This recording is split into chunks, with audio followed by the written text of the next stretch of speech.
இறால் பிரியாணி பண்ண போகிறேன். அதுக்கு வேண்டியது 2 வெங்காயம், பிரிஞ்சி இலை, பட்டை, கிராம்பு, ஏலக்காய் போட்டிருக்கேன். எண்ணெய் 2 ஸ்பூனு, கீ 1 ஸ்பூனுங்க. மசாலா போடுவோம். நான் இதில் காஷ்மீரி மிளகாத்தூள் போட்டிருக்கேன். புதினா, மல்லி இலை போட்டு நல்லா வதக்கி எடுக்கலாம். நான் தக்காளி போட்டிருக்கேன், தயிர் போட்டிருக்கேன். நான் மஞ்சத்தூள், மிளகாத்தூள், மசாலா ஐட்டம் போட்டிருக்கேன். இஞ்சி பூண்டு எல்லாம் போட்டிருக்கேன்.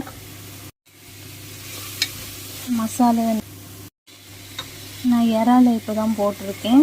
அந்த லெமன் ஜூஸ் தண்ணியோடு தான் போட்டிருக்கேன். நல்லா கிண்டி விடுவோங்க. கொஞ்சம் தண்ணி ஊற்றலாம். நான் 3 கிளாஸ் 1.5 கிளாஸ் தண்ணிக்கு 3 கிளாஸ் தண்ணி ஊற்றிருக்கேங்க.